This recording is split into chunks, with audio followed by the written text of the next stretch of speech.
On August 6, 1945, an American B-29 bomber detonated, the world's first deployed atomic bomb over the Japanese city of Hiroshima.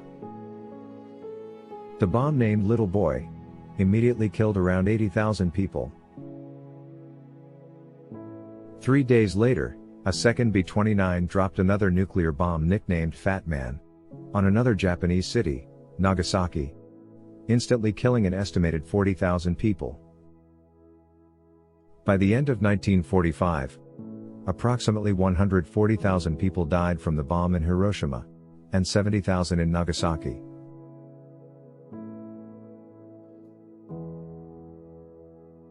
If you want to ruin your day, you better listen to the testimonial given by Setsuko Thurlow, who was a 13-year-old girl at the time of the Hiroshima bombing.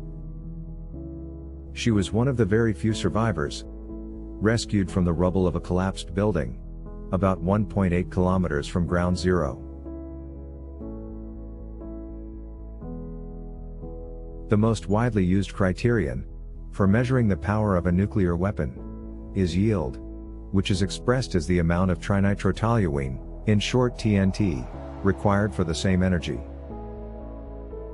The first atomic weapon, which destroyed Hiroshima in 1945, had a yield of 13 kilotons, which is equivalent to the explosive power of 13,000 tons of TNT. However, since Hiroshima, the yields of nuclear weapons have vastly increased. The Soviet Union's 1962 nuclear explosion was the greatest recorded nuclear detonation in history, with a yield of 58 megatons, or 58 million tons of TNT.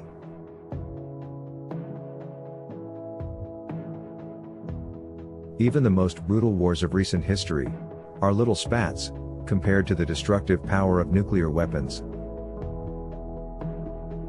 Today, a single aircraft or ballistic missile can carry a nuclear explosive force that surpasses all the non-nuclear bombs used in recent wars.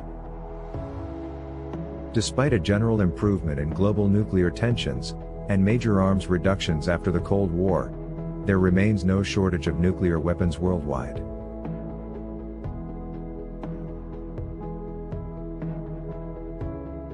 According to the most recent Stockholm International Peace Research Institute assessment, there are now around 12,705 nuclear warheads. Russia has 5,977 warheads, compared to the US's 5,428. China ranks third on the list with 350 nuclear warheads. While India possesses 160 nuclear warheads in their stockpiles, its arch rival Pakistan is estimated to have 165 nukes under its custody. Together, all of the nuclear weapons in the world have the combined power to kill a staggering 3 billion people, or, in the event of nuclear winter, totally extinguish the whole human race. The ongoing conflict between Russia and Ukraine has elevated the risks and dangers of nuclear war back into mainstream consciousness. Meanwhile, it appears that a number of self-described experts and several major media outlets have been working to normalize the idea of a nuclear war. So, do we really need to worry about nuclear war? What would a nuclear war and its aftermath look like? This is what we are going to discuss today. Before starting our discussion, I have a humble request. Please consider subscribing, liking, and commenting. Thank you very much for your valuable time. Let's dive into the impacts of nukes. The instant effect of a nuclear explosion is an intense burst of nuclear radiation, primarily gamma rays and neutrons.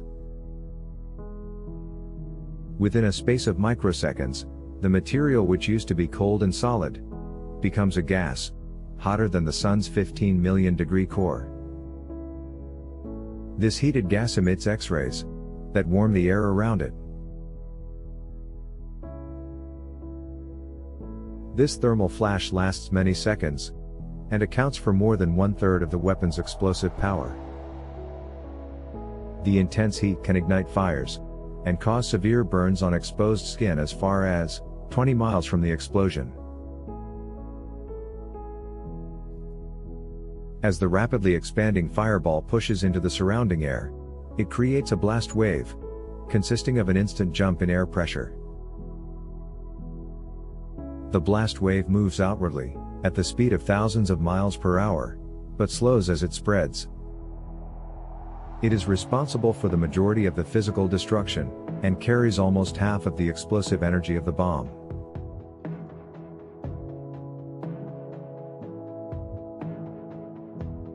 In a minute or so, the blast wave will end. But not the immediate destruction. While the blast-related fires are still burning, and in some cases, they may combine to form a single, gigantic fire known as a firestorm. A firestorm can generate its own winds, which can help the fire spread. A single nuclear weapon can completely destroy a city and kill most of its population. Several nuclear bombs over modern cities would kill tens of millions of people. A major nuclear conflict between the United States and Russia would kill hundreds of millions of people.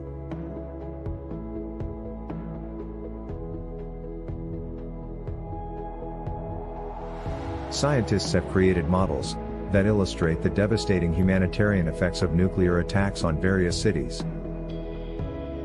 A bomb the size of Hiroshima is estimated to cause about 870,000 deaths within the first weeks, in a city like Mumbai, India, where some parts have population densities of 100,000 people per square kilometer. A 1 megaton bomb could instantly kill millions of people, with the death toll escalating over time.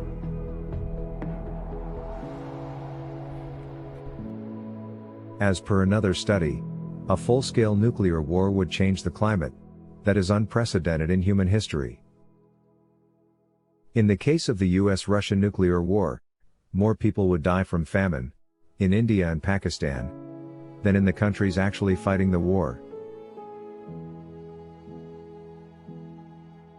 According to that study, more than 2 billion people may die in a nuclear conflict between India and Pakistan. In comparison to this, more than a whopping 5 billion could die in a war between the United States and Russia. Unlike conventional weapons, nuclear weapons release ionizing radiation, particles, and radioactive materials. At high doses, radiation kills cells, damages organs, and causes instant death. At low doses, it can damage cells and lead to cancer and genetic mutations. It can cause most types of leukemia, as well as solid cancers such as thyroid, lung, and breast cancers.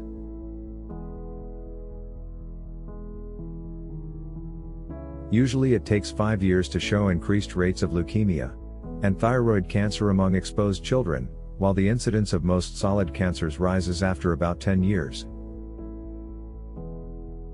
Exposure to radiation can also increase the risk of hereditary effects in future generations. Many radioisotopes are concentrated in plants and animals, hence contaminating the food chain.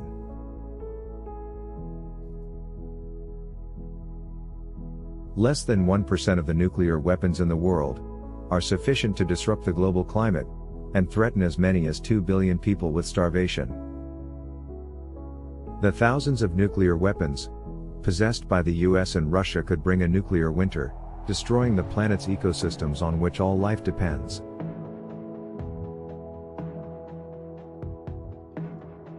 Arguably, nuclear weapons are the only tools ever invented with the capacity to destroy all complex life forms on Earth within a relatively short period. A regional nuclear war, involving around 100 Hiroshima-sized nukes, would disrupt the global climate and agricultural production. This would bring more than 1 billion people at risk of famine. A war that involved 100 nukes may not result in the extinction of the human race, but it would bring about an end to modern civilization, as we know it. However, the world would become uninhabitable in a conflict involving 1,000 nuclear weapons. If all of the global nuclear arsenals were used, 150 million tons of smoke would be emitted into the stratosphere, resulting in a 45% global reduction in rainfall, and average surface cooling of -7 to -8 degrees Celsius. If you think that is not that bad, here is the clue. The global average cooling at the height of the last ice age, more than 18,000 years ago, was -5 degrees Celsius. A nuclear war would severely deplete the ozone layer for a prolonged period of time, causing devastating impacts on humans and animals. Significant increases in ultraviolet light would lead to an increase in skin cancer, crop damage, and the extinction of marine life.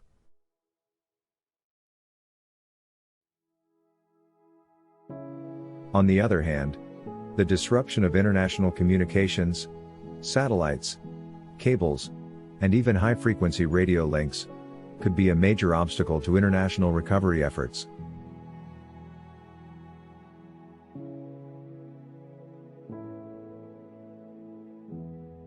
In a nutshell, nuclear weapons are the most destructive, inhumane, and indiscriminate weapons ever created. There won't be a winner in a nuclear war, and hence must never be fought.